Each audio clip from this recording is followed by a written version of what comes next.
Friends, welcome to crown tasty சமையல். இப்போ நம்ம ரொம்பவே சுவையான ஒரு குழம்பு செய்ய போகிறோங்க. இந்த குழம்பை ரூம் டெம்பரேச்சர்லேயே 5 நாள் வரைக்கும் கூட வச்சுக்கலாம். நீங்கள் எங்கேயாவது ஊருக்கு போகிறீங்க, இல்லை உங்களுக்கு எக்ஸாம்ஸ் இருக்குது, வீட்டில் இருக்கவங்க ஹோட்டலில் சாப்பிட்டு அவங்க உடம்பை கெடுத்துக்க வேணாம்னு நினச்சா இந்த குழம்பை அதுக்கு முன்னாடியே செஞ்சு ஸ்டோர் பண்ணிவிடுங்க. தேவைக்கு இந்த குழம்பை அவங்க யூஸ் பண்ணிப்பாங்க. சாதத்துக்கு மட்டும் இல்லாமல் டிஃபன் வகைகள், சப்பாத்தி, பூரின்னு எல்லாத்துக்குமே இதை தொட்டுக்கிட்டு சாப்பிட்லாம்.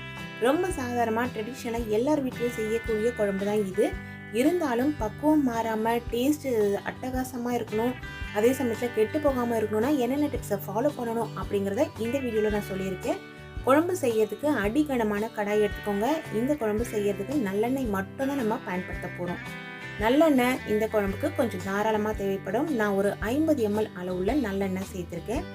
இந்த எண்ணெய் நல்லா காஞ்ச பிறகு இதில் 1/4 டேபிள் ஸ்பூன் அளவுள்ள கடுகு தாளிச்சிக்கலாம். கடுகு நல்லா பொரிஞ்ச பிறகு 100 கிராம் அளவுள்ள சாம்பார் வெங்காயம், சின்ன வெங்காயம்னு நம்ம சொல்லுவோம் இல்லைங்களா, அந்த வெங்காயத்தை தோலெல்லாம் உரிச்சிட்டு இதில் சேர்த்து நல்லாவே வதக்கிக்கணும். சின்ன வெங்காயமே சில சமயம் பெரிய சைஸில் இருக்கும், அப்படி இருந்ததுன்னா 2 கட் பண்ணி சேர்த்துக்கோங்க.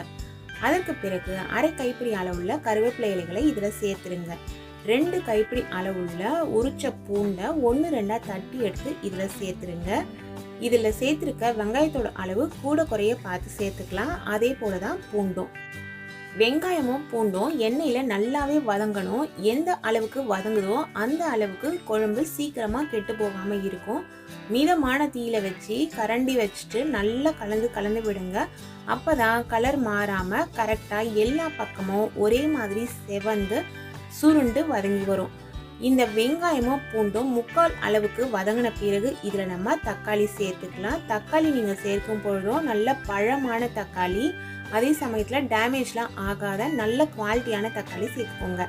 2 மீடியம் சைஸ் தக்காளி, பழுத்த தக்காளியை இது போல துண்டுகளாக கட் பண்ணி எடுத்து நான் சேர்த்துருக்கேன். தக்காளி எந்த அளவு நல்லா பழமாக சுவையாக இருக்கோ அதுக்கு ஏற்ற மாதிரி இந்த குழம்போட சுவையும் நல்லா தூக்கலாக இருக்கும். இப்போ இதில் அரை டேபிள் ஸ்பூன் அளவுள்ள கல்லுப்பு சேர்த்துக்கலாம். சேர்த்து இது எல்லாத்தையுமே நல்லா கலந்து விட்டுட்டு மிதமான தீயில வச்சு தட்டு போட்டு மூடி அப்படியே ஒரு 3 நிமிஷத்துக்கு விட்டுடலாங்க. நடுவில் நீங்கள் ஒரு முறை திறந்து கலந்து விடலாம், தவறு கிடையாது. தீயை அதிகமாக வச்சிட்டிங்கன்னா தீஞ்சு போகிறதுக்கு வாய்ப்பு இருக்குது. அதனால கூடிய மட்டும் மிதமான தீயிலையோ இல்லை லோ ஃப்ளேம்லேயோ வச்சுருந்தீங்கன்னா 3 நிமிஷத்துக்கு அப்புறம் இது போல் நமக்கு வதங்கி வந்திருக்கும். எண்ணெய் எல்லாம் தனியாகவே நமக்கு பிரியறது தெரியும். இப்போ பாருங்கள் எந்த அளவு எண்ணெய் பிரிஞ்சு நம்ம சேர்த்த தக்காளி நல்லா குழைவாக வெந்து வந்திருக்கு. இதில் 1/4 டேபிள் ஸ்பூன் அளவுள்ள வீட்டில் அரைச்ச மஞ்சள் தூள் சேர்த்தாச்சு. வீட்டில் அரைச்ச குழம்பு மிளகாய் தூள் நான் 3 டேபிள் ஸ்பூன் அளவு சேர்க்கிறேன். 3 டேபிள் ஸ்பூன் அளவு வரைக்கும் சேர்த்தா கரெக்டாக இருக்கும். நீங்கள் காரம் ரொம்பவே குறைவாக சாப்பிட்றீங்கன்னா 2 டேபிள் ஸ்பூன் கூட சேர்த்துக்கலாம். அரை டேபிள் ஸ்பூன் அளவுக்கு தனியாவை நீங்கள் தனியாக அரைச்சி வச்சுருந்தீங்கன்னா அதை இதில் சேர்த்துருங்க. இந்த மிளகாய் தூள் பொறுத்த வரைக்கும் நான் ஏற்கனவே ரெசிபி அப்லோட் பண்ணியிருக்கேன். அதனோட லிங்க் டிஸ்கிரிப்ஷனில் கொடுக்குறேன். விருப்பம் இருக்கிறவங்க பார்த்து தெரிஞ்சுக்கோங்க. நல்லா இந்த மிளகாய் தூளும் மஞ்சள் தூளும் எண்ணெயில் வதங்கின பிறகு இதில் புளி தண்ணி நம்ம சேர்க்கணும். இந்த புளி பார்த்திங்கன்னா ரொம்ப புளிப்பாகவும் இருக்காது, இனிப்பாகவும் இருக்காது. மிதமான புளிப்பில் இருக்க புளி. எலுமிச்சப்பழ சைஸ் அளவில் இருக்க புளியை உருட்டி எடுத்து சுடு தண்ணியில் ஊற வச்சுட்டு நல்லா கரைச்சிட்டு வடிகட்டி இதில் நான் சேர்த்துருக்கேன். தேவையான அளவு தண்ணி இதில் சேர்த்து அட்ஜஸ்ட் பண்ணிக்கோங்க. புளி ஊற வைக்கும் பொழுது சுடு தண்ணியில் ஊற வச்சிங்கன்னா சீக்கிரமாகவே நமக்கு கரைக்கிறதுக்கு ஈஸியாக இருக்கும். அதே போல் புளி வாங்கும் பொழுது மண்ணெலாம் இல்லாமல் நல்ல புளியாக பார்த்து வாங்கிக்கோங்க. சில புளி நமக்கு ரொம்ப புளிப்பாக இருக்கும், அதுக்கேற்ற மாதிரி பார்த்து அட்ஜஸ்ட் பண்ணிக்கோங்க. எல்லாத்தையும் சேர்த்து டேஸ்ட் பண்ணி பார்த்த பொழுது இதில் கொஞ்சம் புளிப்பு அதிகமாக இருந்துச்சு.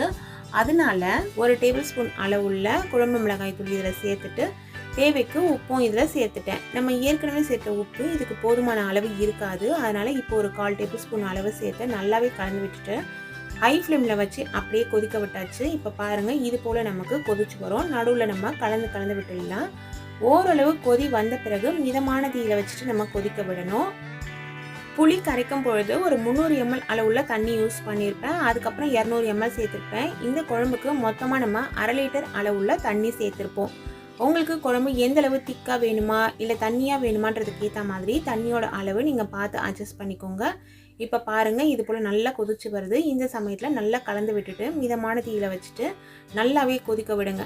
சிலருக்கு குழம்பு நல்ல மலை தேன் மாதிரி திக்காக இருந்தால் தான் பிடிக்கும், சிலருக்கு தண்ணியாக இருந்தால் பிடிக்கும். அது உங்களோட விருப்பம். இது போல் பாதி அளவு நல்லா கொதிச்சு வந்த பிறகு இதில் அரை டேபிள் ஸ்பூன் அளவுள்ள நாட்டு சர்க்கரை சேர்த்துக்கலாம். நாட்டு சர்க்கரைக்கு பதிலாக நீங்கள் சின்ன துண்டு வெல்லம் கூட சேர்த்துக்கலாம். இது சேர்க்க மறந்துடாதீங்க. இதை சேர்த்து செய்யும் பொழுது தான் குழம்போட டேஸ்ட்டு இன்னுமே நல்லா நமக்கு தூக்கி கொடுக்குங்க. இப்போ பாருங்கள் எந்த அளவு குழம்பு நல்லா கொதிச்சு மேலெல்லாம் எண்ணெய் பிரிஞ்சு வர ஆரம்பிக்குது. இந்த சமயம் வந்த பிறகு லோ ஃப்ளேமில் மாற்றிட்டு திரும்பவும் ஒரு 5 நிமிஷத்துக்கு குழம்பு நீங்கள் கொதிக்க விட்டிங்கன்னா குழம்பு சூப்பராக ரெடி ஆகிடுங்க. இந்த குழம்ப தட்டு போட்டு மூடி நல்லா ஆற விட்டுட்டு அதுக்கப்புறம் நீங்கள் ஸ்டோர் பண்ணி வச்சுக்கலாம். இப்போ நான் குழம்ப சுவிட்ச் ஆஃப் பண்ண போகிறேன். அதுக்கு முன்னாடி அரை டேபிள் ஸ்பூன் அளவுள்ள நெய் சேர்த்துருக்கேன். நம்ம ஏற்கனவே சேர்த்த எண்ணெயெல்லாம் எந்த அளவு பிரிஞ்சு வந்திருக்கு பாருங்கள். நம்ம ஸ்டோர் பண்ணி வைக்கிறோம் அப்படின்னும் பொழுது எண்ணெயும் நெய்யும் கொஞ்சம் கூடுதலாக சேர்க்கும் பொழுது தான் கெட்டு போகாமல் நல்லாயிருக்கும். நீங்கள் அன்றைக்கே செஞ்சு யூஸ் பண்ண போகிறீங்கன்னா இந்த குழம்புக்கு இந்த எண்ணெயில் பாதி அளவு எண்ணெய் யூஸ் பண்ணிங்கனாலே போதுங்க. இப்போ பாருங்கள் குழம்பு எந்த அளவு திக்காக இருக்குது. ஆறின பிறகு இன்னும் கொஞ்சம் திக்காக மாறிடும். அதனால் நம்ம இப்போ ஸ்டவ்வை சுவிட்ச் ஆஃப் பண்ணிக்கலாம். இந்த சின்ன வெங்காய பூண்டு குழம்பை நீங்களும் உங்கள் வீட்டில் இதே அளவுகளில் செஞ்சு சாப்பிடுங்க. டேஸ்ட் அட்டகாசமாக இருக்குங்க. குழம்பை தட்டு போட்டு மூடும்பொழுது அந்த மேல் தட்டில் படுற தண்ணி குழம்புக்குள்ளே விழாமல் பார்த்துக்கோங்க. அதை அவாய்ட் பண்ணோன்னா ஒரு கரண்டி அதில் வச்சுட்டு தட்டு பாதி அளவு மூடுற மாதிரி நீங்கள் மூடி வச்சுக்கோங்க. Thank you friends.